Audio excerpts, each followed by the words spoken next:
Welcome to our second episode of When a Man Loves a Woman. We are excited to be here, and I'm grateful to have my brothers, Barry Hatcher and Karl Marx, with me as we discuss a very important topic, which is why men need peace, why men want peace, not just need it, but want it, because we understand that men can't survive in a situation where there's not peace around them.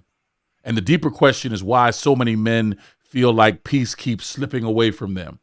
And so in this episode, the three of us, we're going to talk about the pressure, the silence, the emotional withdrawal, communication, and what it takes for men to build peace instead of just wanting relief. This is a real conversation that's going to be designed to uplift our men, support our women, and strengthen our families. And this is why we're going to have this great discussion today, because once we lock into our question, we're going to get some real answers that I believe are going to help us all. And so our main question today is this: why do so many men want peace, but feel like it keeps being taken from them? Barry, why don't you start us off? Well, well, Pastor, I think mostly all men want peace. Peace is very important to us because I believe that our role in life is to protect, to provide, and to lead our families. So, in order to do that, we need peace in our mind. We need peace within our spirits, so that we can accomplish these goals. Now, I believe in this in these modern times. The reason why we feel like peace is being taken away from us because the culture is being trained differently. So now women are kind of being trained to live as men. So Mm. now when we're in relationship with women, it's almost like we're bumping heads and fighting against each other because the roles are not understood anymore, Mm. which takes away some of our peace because we're coming home so that we can de-stress, so that we can relax, so that we can have some calm.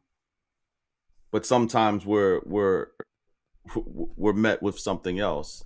And I'm not saying that all women are antagonistic or always argumentative or things like that. But there's that word submissive, um, and that's a fight in this culture. And submissive does not mean subordinate, but it does mean that you should be supporting me and not constantly fighting against me and questioning every move that I make. So I think that's why it feels like it's taken away from us. That's good. That's good. That's good. Okay, all right. Yeah, it's like Carl, what you got to say? one thing that definitely came to my mind with that, why so many men want peace. Well, if you really think about the nature of a man, um, we are looked at to be the provider. And if you look at today's man versus in the very beginning of mankind, like we are in different times from way back when. Like back then we had to go out hunt for food and bring home the literal bacon.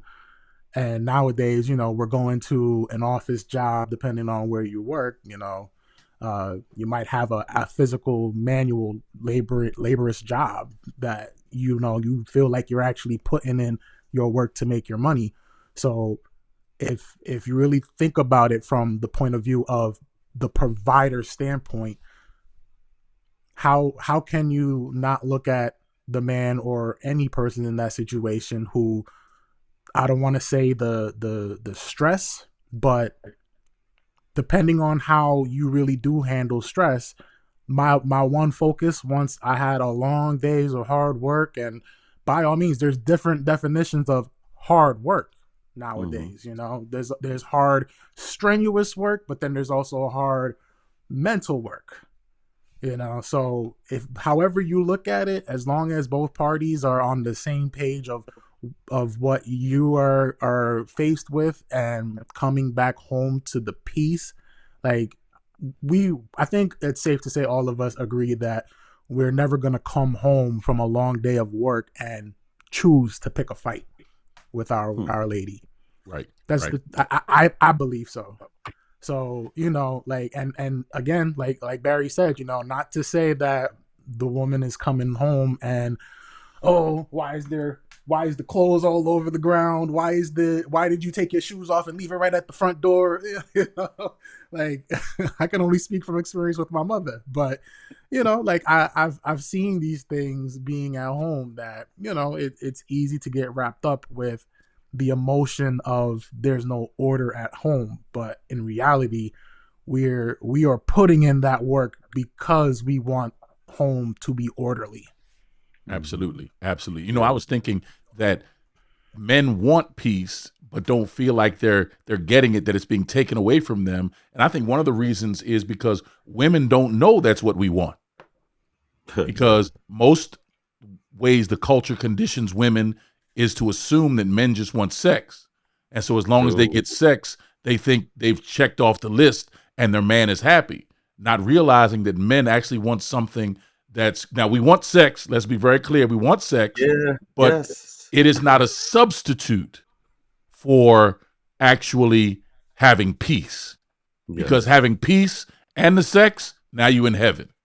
But Oof. without the peace, the sex may be nice and good, but it can't be as fulfilling, because the moment you get out of bed, that's where the problems start. So I really believe that most women aren't taught that what a man needs around him is peace. And that is really a lesson that hasn't been passed down. I was raised by my grandparents, and my grandfather, when he came home from his manual labor job, he just sat in his chair, took out his pipe, and he smoked his pipe and just chilled out. Nobody bothered him. We were told as kids to leave him alone. We'd be running around or whatever else, but we would never go into where he was, because that was he needed his peace. He needed his Yeah. space. And that's what my grandmother gave him. And I think as we go from generation to generation, we've lost that sense of what men really, really want. And men want peace. They don't want to come home and get a laundry list of, well, you got to do this, you got to do that, you got to do the other. Men don't want that, because you've done that all day long. When you come to your home, you want peace. You want an enjoyable environment. You don't want a whole bunch of tension and arguing and conflict and No. bickering and all. We don't want that, and you can't just make it up in the bedroom, because the moment a man walks through that threshold, what he needs to feel is that he can take his armor off.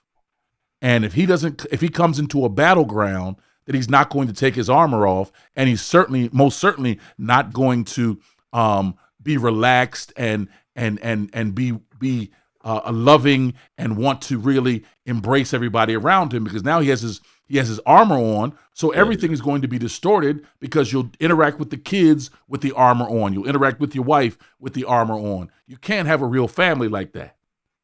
And I think that's a sensitive area, but I don't think women have understood that, and because they don't understand it, men suffer through, and they actually end up, getting quiet, getting silent, and not really wanting to engage, because men really don't like to argue, because at some point you want to just be able to just be at peace, and men know how to make some version of peace to get them through. So I want to ask you guys then. So peace not being the absence of conflict, because you definitely brought up that conflict aspect. From my point of view, I am going to understand that conflict is going to come. Like, just like the sun goes down, the sun is going to come back up. But I want to know what you guys think about that.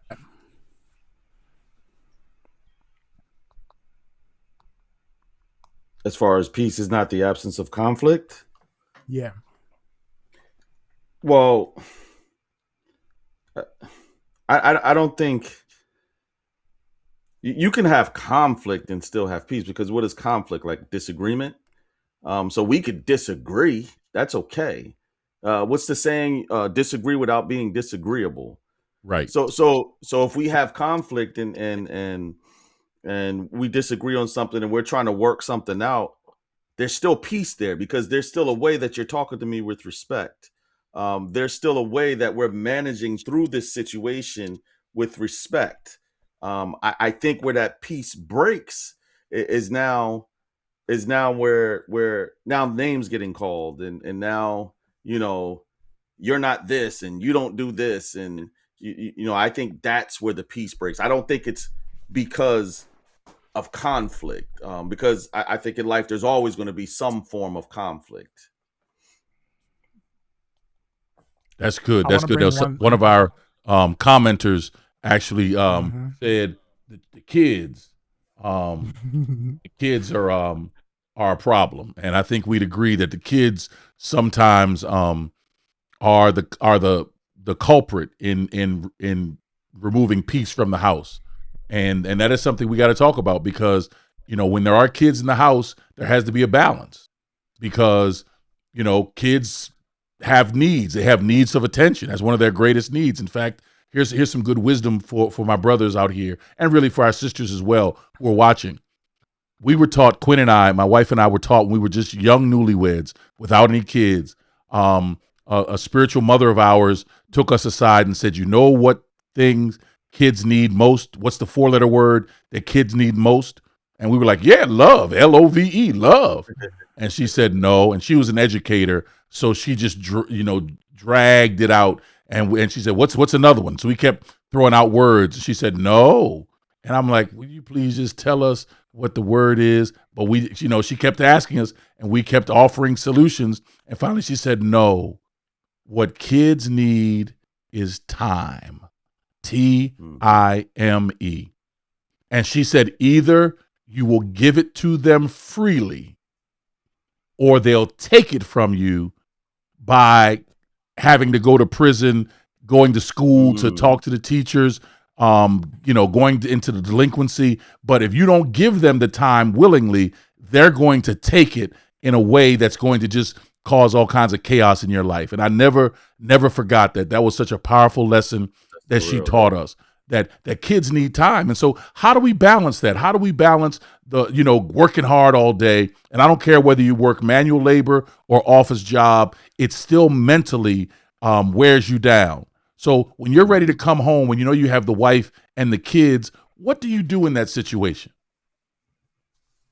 How do you balance that? How do you handle that? I mean, I I have two kids. I I'm sorry. I do hear your question, I and I'll get to that. But I definitely agree with this the comment, because I do think kids have a way of breaking peace in your house, and I think they have a. It's not the kids, but it's the adults who maybe come from different places and have opposing views on how to deal with these kids, opposing views on how to spend time with these kids, uh, opposing views on discipline, on it, and that breaks peace in the house, and the kids learn quick of how to manipulate that. Um, Mhm. Mhm. so I definitely think that's a way that takes that, not just from the men, but just takes peace out of the house. And I think that the time aspect is that word intentional, right? You have to make space. I know when I was younger and I worked a lot, I was either working or running them back and forth from here to there, or I was sleeping. Um, so it's just trying to manage that time and make it intentional and make those moments count, right? Like make each one of those moments count, so that they'll have a memory in their head. Hey, Dad, me and Dad did this. Me and Dad did that. Because, like you said, absence of you is bringing something else into their life that may not be that may not be profitable to their life. I know that from my own life. So can I interject a thought on that as far as children wanting time? If you look at it from the adult standpoint, and this is coming from a guy who does not yet have kids, one day to have kids, um, but just me looking from the outside, I'm putting myself into that position, and truthfully, I feel like I am going to think back to my own childhood to think about, what I received from my parents. So now at this point, for if again, me in a situation where I have children now, is this poor time management on the adult, or is this more so just overwhelming? Because I one child versus five children, that's different parenting all alone right there. So even with Rebecca talking about them kids though, I again, me personally, I don't have kids, but my mother definitely did babysit, and she has been around kids. So I've been around kids, and I can see from the outside looking in that that can be overwhelming. But it's just the fact of again, and maybe correct me if I'm wrong. I feel like at that point in that adult's point of view, like maybe that's something that's a part of their life that they actually do have to get better with, the time management aspect. Because again, go back to your childhood. Did your parents give you that time? I think that would really push you in the direction of whether or not you actually do want to give your children that time. Because you're going to either say, well, my parents didn't give me that time, or my father didn't give me that time. You're going to either say, I'm not going to do it because I went through it, or I didn't get it, and I know my children will never deserve that, so I'm going to give them my time no matter what. Yeah, I think I don't want to go too far because I know we'll be going way from the topic. I think Yeah. because I think that's a complicated thing. Because I think about my childhood. My mom was a single mom, so it wasn't really time management. It was more financial, where she couldn't make all of that time because she had to work. She was providing for two kids, one Mhm. person with a low income wage job. Um, so that wasn't necessarily time management. It was more of a financial thing. So I think that's a complicated question you just asked because that's many different reasons. And yes, because of that, Mhm. I made decisions in my life that I was intentional about spending time with my kids because I knew what I didn't have. Sometimes the thing your parent didn't do is what makes you a better parent. It's not necessarily Right. things that they Mhm. did do; it's what they didn't do. I think. No, that's exactly right. And I know with me, what we had to do when we had kids, my wife and I, is we had to determine what our boundaries were. And I think this is probably a good discussion to have even on another day. But I knew when I was working in New York City and I had to commute from New Jersey into New York City, that was a roughly 3 hour round trip. Unless, if the traffic was working good, it was 3 hours. But usually the traffic didn't work well. And it ended up being, 3.5, 4 hour trip. So when I got home, the last thing I wanted was kids jumping around, even my wife, wanting to download everything that happened during the day. And so we came to an agreement that I needed at least 45 minutes of decompression time. And so when I Mm-hmm. came in, the kids were told, "Hey, give Daddy a minute. He's just getting home. He'll be back with us in a moment." And I would go somewhere and just sit down and just decompress, just take my shoes off, sit back, and really just relax, think, pray, meditate, whatever, but kind of get work off of me so I could really be present. And then I'd come down, we'd have dinner, and it was on to for family time. So it is a requirement to make time, but there has to be negotiation because Yeah. we have real needs. And I think that's where those conversations have to be talked about, because if we don't talk about how we want peace and need peace, then we'll always it'll be assumed that we can just go 24/7 and everything's going to be all right, when of course we know it's not going to be all right. And so what men do is we we withdraw and we just stay into ourselves, and so we get quiet, and we get quiet because we just want peace. We don't want to argue. We don't want to answer any questions. We don't want to solve any problems. We just want peace, so we just get quiet, and that's not real peace. No. That's why Carl's question or statement about the absence of conflict. Silence will give you a lot of absence of conflict, but it most certainly is not going to give you real peace, which is what we actually want. No, because even though we might be silent, it's like sometimes we're, like you said, sometimes we're silent because from the historical data, we just might not want to engage in the conversation with you because we think that conversation might lead us down a road where we don't want to go. So we just stay silent. Can I get a witness? That's not peace though, because we would prefer to engage with, our significant other. We would prefer to do that if we knew that it wasn't going to take us down a road where we didn't want to be. My God. He's like that sometimes, how they say it. Yes, sir. I see you didn't eat my peanut butter sandwich I made you. Lord Jesus. Lord I wasn't hungry. No, that's exactly right. But we've got to find some way to negotiate having peace. Even if, I want to say this to you, brothers, even if you are in a house right now where it is a bunch of conflict, a bunch of arguing, I want you to really renegotiate a peace settlement. Tell your wife, tell your girlfriend, your fiance, whatever she is, let's make peace our priority in this house, and what that looks like. You paint a picture of what that looks like. How you all can sit and talk, but not argue. You can deal with issues without, as the old saying says, you can disagree without being disagreeable. That you can have mature adult conversations, which we ought to be able to have, but yet not want to tear each other's throat off and all these other kinds of things which go on. Because really when there's pressure, peace is often lost. And we know that in this day and age, there's a lot of pressure that's taking place in our families. There's a lot of pressure that's going on the job, in relationships with children, all that stuff. And what happens when that pressure comes in is that peace runs out of our house.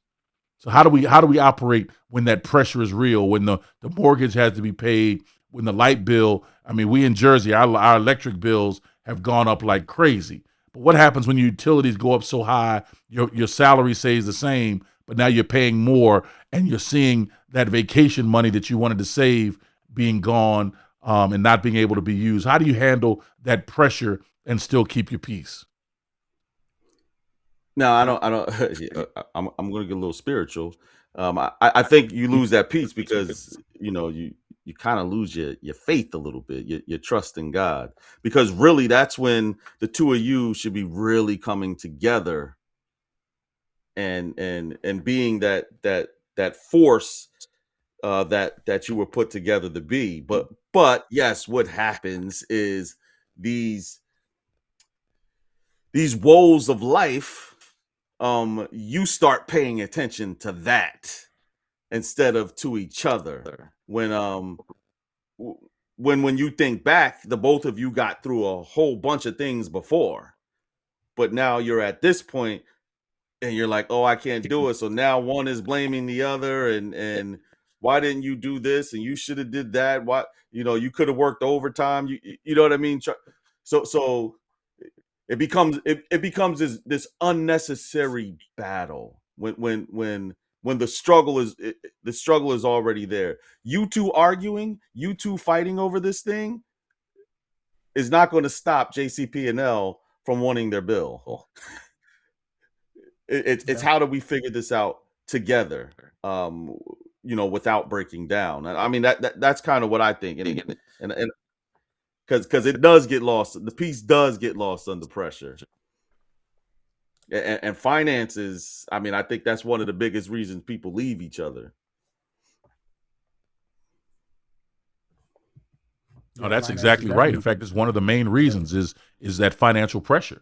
So when pressure comes, we can't just turn on one another. I think that's a key point. And my son says this about arguing, and I mentioned it last time we were together in our first episode. But the truth is, your spouse, your girlfriend, your fiance, she's not the enemy, even when the pressure comes. Now, she may be the source of some of the pressure because the kids may need clothes.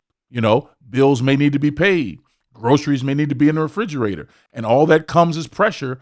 But if you look at each other as the solution and the partner to the solution, and not just look at your partner as a part of the problem, a part of the pressure, that gives you a different approach. You still can have the discussions and everything else, but you're doing it unified. You're doing it together in order to make sure that that peace remains in the house. That's important, because if not, we will lose our peace and lose our relationships at the same time. That's a fact. Now, Carl, you a single man. How do you make sure the pressures that are building? You all are planning a wedding and all that kind of stuff. So how are you balancing all of that? I know that I could definitely be doing a better job balancing that, if I could be honest. But the key thing that Barry said, we have to be unified on that faith aspect. In those hard times, and even if you take the relationship out of it, as a single man, as a single woman, not in a relationship, life is still going to happen to all of us. So these times that we are in right now, where bills keep piling up higher and higher, and like you said, PSE&G still wants that bill paid on time every time. So, it all depends on how you maneuver in that situation. But at the end of it all, the beginning, the middle, and the end of it all, you have to always give God that faith of, I know that you are with me even in these hard times. I know that you will pull me through. I know that you will make a way for this to really, you're going to make a way for us to get through this. Like I said, that's whether you're single or you're in a relationship or you're married, hard times, good times, everything, till death do you part. Right. Now, but brethren, let's y'all talking real spiritual, and I appreciate you all, but let's be real. You can love God and be sick of your spouse. Yes. And God, why'd you send me her? Yeah, yes, sir. So how in the world do we deal in those situations? Because we're talking good, about the Lord and prayer and confessing the word and all that's wonderful. But the truth of the matter is, when you face that financial pressure, and it's all because your wife overspent the budget. Now, she may have reasons for doing it, but she still overspent the budget. And you talking about, well, just pray. That's not sufficient in people's minds. Now, yes, does prayer work? So don't try to say, oh, he's trying to say prayer doesn't work. No, prayer certainly works. But when your emotional side can be very much unhappy with what's going on, and so how do you manage that when your flesh is rising up, or it's in a season where you all are not getting along, and then the pressure adds on to it, because that's really how the devil likes to mess with us. So what is your advice for that? If I could say for me personally, thank God I haven't gone through that just about yet. Now, whether or not we come to that crossroad and that happens, for me personally, I can only speak for myself. I am an outside of the box kind of person. Like, and no matter the situation, whether I'm under fire or I'm chilling on the side of the road, I'm going to assess what that situation is in that moment. And yes, I'm going to come off as being quiet. Now, quiet isn't always necessarily a bad thing. It's more so processing, taking all that information in, coming up with a plan to try to get out of that situation. Now, I know for me, I can tend to be stuck in my head of, all right, perfect example, if you got a flat tire on the side of the road. All right, I don't know what I just hit, but I know I got a flat tire. Where's my spare? Where's the tools that I need to go make sure that I can get that flat tire off? Like, am I, first and foremost, am I even safely off of the road that I'd be able to do what I need to do to handle that situation? You know, so in situations, depending on the situation, me personally, and whether or not it works for you, because you know it's very easy when those emotions flare up, whether it's hot or cold. You know, you really have to keep those emotions in check. Absolutely. Yeah, Pastor, what are you asking? Because because every moment is not pretty. Yes. Yes. How do we handle those Yes. not pretty moments? How do we handle those not pretty moments? Even when it's not that they did it, you know, even when there's the situation that the problem is there, and you just want to blame somebody, and they're the closest person to you, Right. So, for one, how to handle the moment and the after effect of maybe, I'm sorry, I did not mean to talk to you like that, because I am more of a confrontational person, not like abusive or anything Put like them up. that. Put them But up. Put them up. I like to tackle problems head on, so that we can get them out the way. I don't like things to fester. Now, if I see that I'm trying to tackle it head on, and because everyone is not the same, and you know, you want it to fester a little bit, then I'll go quiet, like you said. Now, how do you handle that? Well, for one, I'm still trying to figure that out. For two, I think you have to remember that you love this person. I think you have to, if you're in marriage, I think you have to remember that God sent you this person for a reason. I think you have to remember, like I said, the things that you guys did get through. You have to remember that they're a person too, because sometimes I think the length of time that you're in a relationship with the person, you start to take them for granted. Period. Don't do that. Remember that they have feelings, that they make mistakes. You have to have grace in these moments, because yes, sometimes it gets hard. And like you said before, sometimes I'm looking at you like I don't like you. Yes. Like I'm just being real. It's not I don't love you. I don't like you. So I think in these moments I guess a word I would say is compassion. You have to have compassion. You have to think. You have to think. What is? You have to think of how you would want to be treated in this situation. I'm saying this. But I'm not saying that it's something that's always easy to do under the pressure. Definitely not. No, it's not easy. It's not easy, and that requires us to keep ourselves under check, because if not, we'll tear the whole house up, and then want to come back and think that an apology will just clean it up. And the truth of the matter is, we can do a lot of damage with our mouths, men. That you know, we wound our wives, we wound our children, and an apology, though sincere, is still not going to be sufficient to get us to you know, to change things around. And that's so vital, because you know, our families deserve better, and that's where we have to, as the Bible says, possess our vessels. So even though we feel that anger and frustration rising up, and we feel the smart comment ready to be said, we have to possess our vessel enough to realize, if I say this, this is going to be like throwing an atom bomb in the middle of my house. And everybody loses when you throw an atom bomb. Nobody survives that. You know, it's like mutually assured destruction.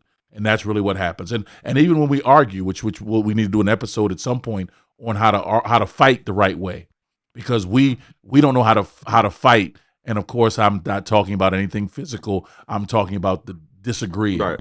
We don't know how to fight properly, and because of that, we take cheap shots. And particularly, and I know you all have experienced this. Once you make that shot, your wife's gonna remember that. Your fiance is going to remember that. It could be 10 years and you would have moved on, apologized, bought gifts and all that other kind of stuff. And literally that's going to still be on her mind. And you're going to do something 10 years after that that's going to remind her of that thing that you said and how it hurt her. And you're literally going to go right back to that moment, plus the aggravated aspect of what you just did contemporaneously. And so it's like, you know, you're always fighting that history, even though you thought you moved on from it. Some things you just can't easily move on from. Right. That's true. That's very true. You know, and so brethren, you know, we've done a lot of talking about this, but now let's talk specifically to our men about what men need to hear when it comes to this topic of peace. What do men need to really hear about peace? So I'll start with the first one, then let's just keep on talking. But men wanting peace is not a weakness. Now I need us to hear that, because, you know, we have a sense that by wanting peace, that's somehow, you know, not masculine. It's not. It's a feminine trait to want peace, and so we see peace as a weakness. That I got to be strong. I got to be on. I got to always be ready to make things happen, et cetera, et cetera. And that's a nice, you know, that's a nice myth that we live with. But the truth of the matter is, we can't always be on. Every man, I don't care how strong he is, I don't care how industrious he is, every man needs a break. And it's in those peaceful moments that we can hear from God, we can plan out our future, we can lead our families from a position of peace as opposed to a position of chaos. And I think that's what I want the brothers to actually hear, is that wanting peace is not a weakness. Yeah, sorry. Go ahead, Barry. Nope, go ahead. So yeah. I think adding on to the peace, because I think part of a man's peace is having respect in their home, respect from their wife, respect from their kids. And I don't think that's wrong. Because I think respect is fuel for men. I think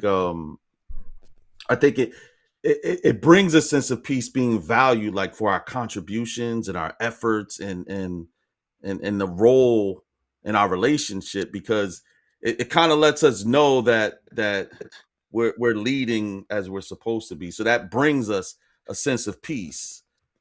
I do want to say something too, as far as speaking to the men.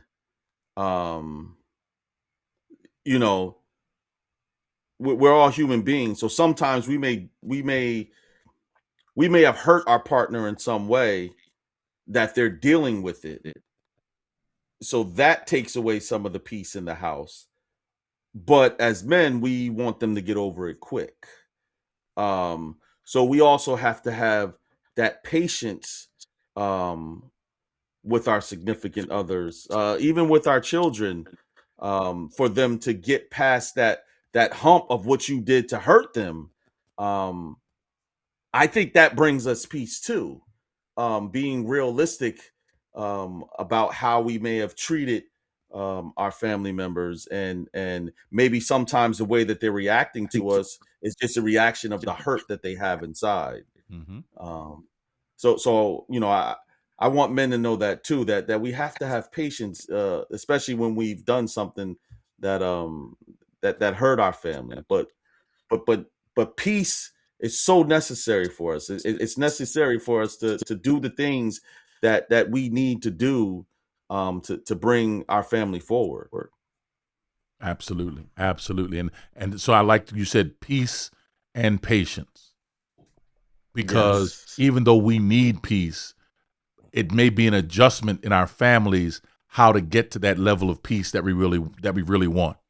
You know, and so whether it's coming off of an argument, whether it's because of just conflict in the house, that's just kind of your norm. Because some people, all they know how to do is exist in chaos.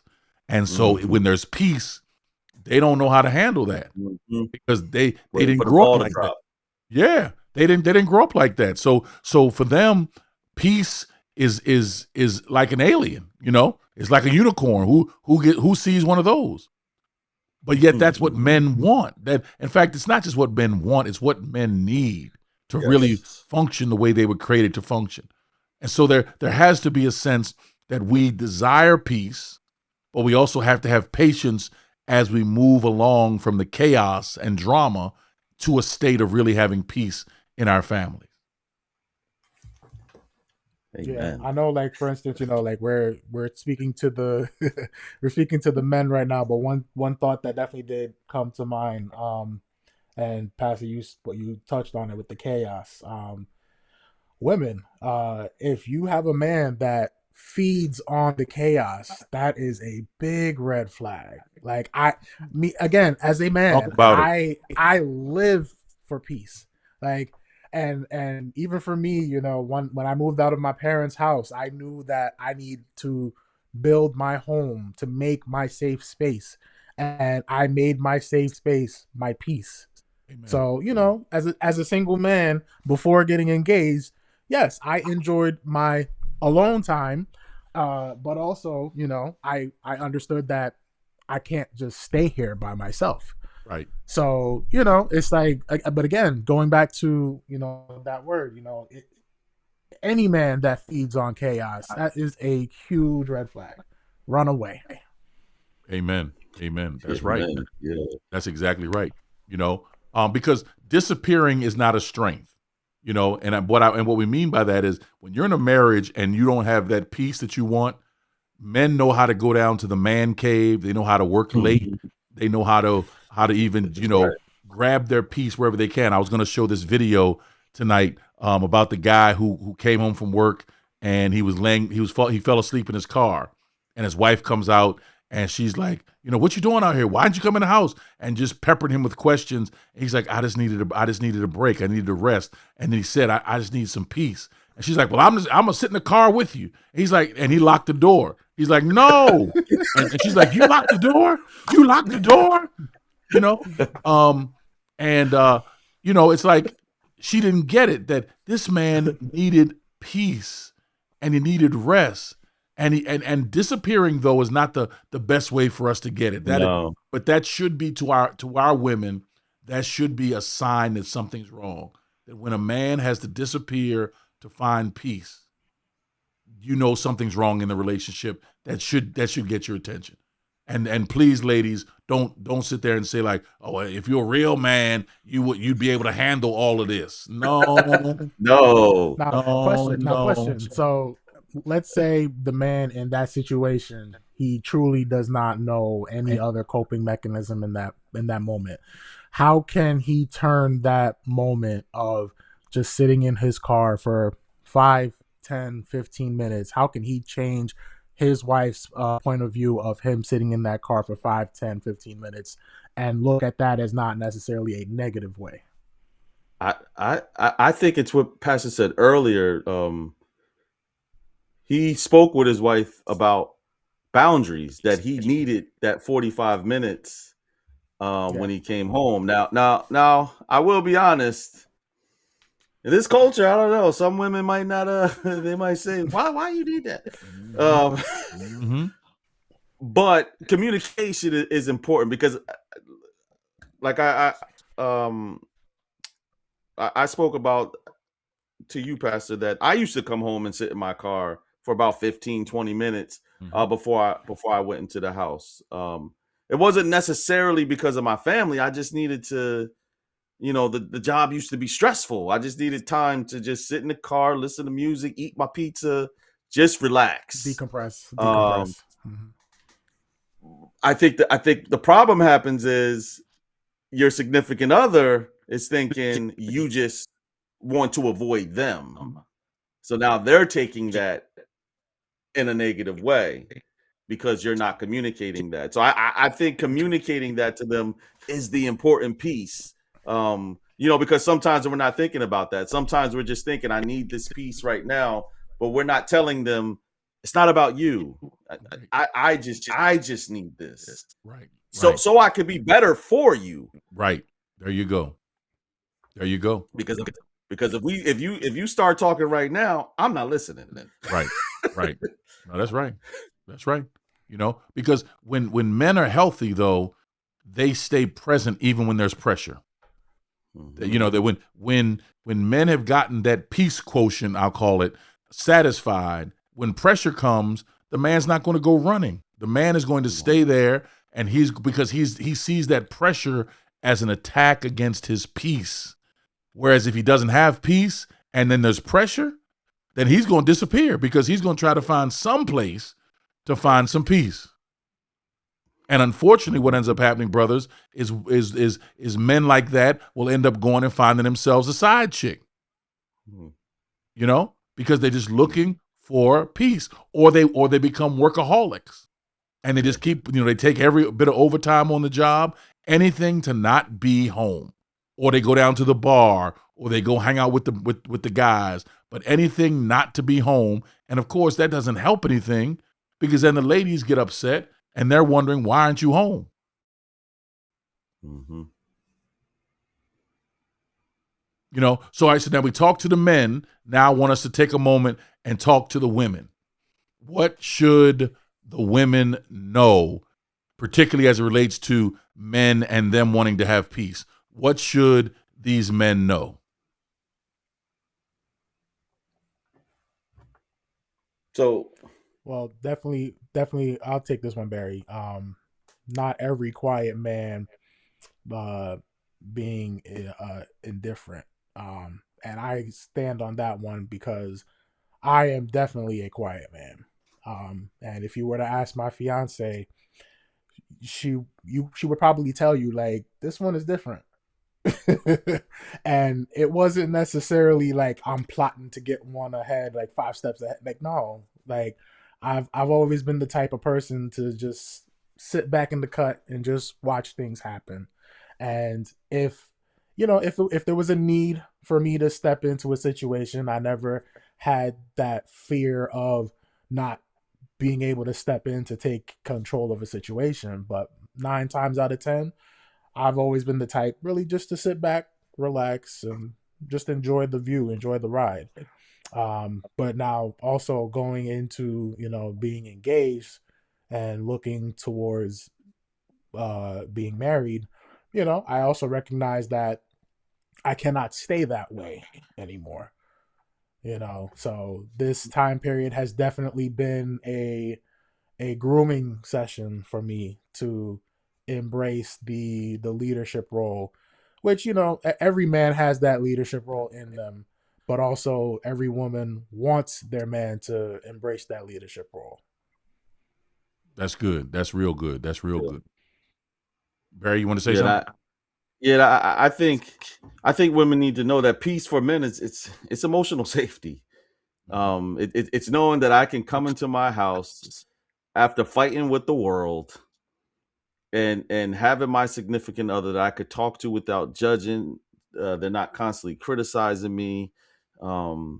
That I can feel safe there. Because I know a lot of women say, I'm looking for a safe space. I'm looking for safety. Well, so are men. We're looking for shelter as well. It doesn't look the same, right? But we both need that sense of safety and shelter. Because it's like a someone going into battle, like, you're our support, and I'm saying this in a physical way, but that's good too. But we need our shoulders massaged. We yes, we need our temples massaged. Yes, we need to be uplifted, so that we can go out there and as Carl said, and be the leaders that you want us to be. Because when we get quiet and we pull back, I don't think we're as effective leaders, because we're always thinking about the conflict in our home, right, rather than just going out and accomplishing the goal. That's good. That's good. That's excellent. And that's important for our ladies to know that when men get quiet, it doesn't necessarily mean that they're indifferent to what's going on, but it does mean that they are trying to reclaim some bit of peace so they can keep on doing what they need to do. And ladies, that's what we want you to know, that when a man gets quiet, even though he may not articulate, listen, I need peace, you should take that as a signal to say, let me increase his peace. And it may be the shoulder rub, it may be the gentle kiss just for no reason. It may be just, something that uplifts. It may just be a kind word. I'm grateful for how you provide for our family. I'm grateful for how you lead our family. All of those things create an atmosphere of peace for that man. So let's do our lightning round before we close, because our lightning round is really important. We're going to ask some rapid fire questions. In fact, I'm going to ask the questions, and then you all, take a couple of seconds to answer them. Okay. So, number one, is silence always peace? No. If you were to ask me a couple months ago, I would say yes, but no, I recognize it's not. That's right. It's a substitute, but it's not peace. No. Yeah. Because sometimes your brain is right. You have no peace at all. You just quiet. Right. Don't talk to me. Because if you do talk to me, you might see the peace that I don't have. Yes, sir. Yes, sir. All right. Question number 2. Can a man need space and still be healthy? Oh, for sure. For sure. Definitely. Because, correct me if I'm wrong, but, there's other than the fact that, there's a mentality of, I'm born in this world and I'm leaving by myself. That there may be some type of truth to that, but at the end of the day, humans need interaction with other humans. But at the same time, you can be overloaded with that interaction too. So being, just removing yourself from those crowded, those mental, oh my God, the light bills due. Oh my God, I gotta wake up early to go to work. Oh my God, my parents are in dealing with their health issues, God forbid. But just taking that time to yourself is not a selfish thing. That's good. Yeah, That's good. And sometimes I just need the space because a situation might arise, and I think it's healthy to grab that space so that I can process. So now that I can deal with this situation effectively, because if I just deal with it now, I'm going to deal with it with my emotions and not with my logic. That's right. That's right. That's right. Here's the last question. Do men want peace or do men just want relief? What's the difference? No, I think relief. You take this one, Barry. No. So I think men want peace. I think relief is kind of comparing it to peace. I think it's kind of a cop out because relief is just like I just don't want to be bothered. Mm-hmm. I don't want this no more. Yep. Yeah, that's not necessarily peace. Yeah, because as we spoke earlier, you can have peace in conflict. You can have peace under pressure. So I don't think men just want relief. They want peace. They want to know that you are with me. That we can ride through this thing together. So yeah, I think men want and need peace. That's good. That's good. Carl, you want to say something? No, he definitely touched it. I was just gonna say the exact same thing. That relief is just like you said. It's a cop out. It's like no matter knowing that conflict is coming, and relief is more so don't need it. Yeah. That's good. So it's a cheap substitute. Like instead of getting somebody a diamond, you get them a cubic zirconium. Yeah, that's really what relief is to peace. It may look nice and be shiny, but it's not going to satisfy what the man really needs. It's gold, but it's really sulfur. Yeah, it'll turn your skin green when you wear it. but yet, how many of our brothers live just wanting relief? I just need a little relief, and that's really what breaks a man down. And so, ladies, I would just encourage you, check your man to make sure that he has the peace he needs. And maybe this podcast will spur you asking the question, hey, do you feel like our home is a peaceful home? and be ready for his answer. All right. And men, I would encourage you to start the conversation about how the absence of peace is making home not feel like home, but have the discussion. Don't just remain in silence, hoping and wishing and praying for peace, because God will bring you peace in your family. But as in all things, men, you've got to lead in order to make that happen. Yes, Amen? I agree. All right. Any final comments, Barry or Carl? Any final comments before we get out of here? Well, just to piggyback off of what you said, I think we do have to be the examples of peace in our home. As you said, we're the leaders, so we have to be that example of peace, and not just in word, but in deed, in the way that we move throughout our family. That's good. That's good. Carl, what's your final word? Silence isn't always the answer, but silence is not also the problem. That's you about to get started up again. With that all poetic. Yeah, you about to get started all up again. Yeah, that might be a continuation. Who knows? So let's end with this. A good man doesn't just ask for peace. He learns how to build it. So men, is in as much as you make sure your house is provided for, and as much as you want to make sure that your kids have nice things and all that kind of stuff, you are the architect of the peace in your house. Yes. And so be intentional about building a peaceful home that everybody can flourish in, because when the man has peace, that then that's transmitted throughout the whole house. Everybody in that house will function better because that peace is present. So we thank you for tonight. Thank you all for being with us.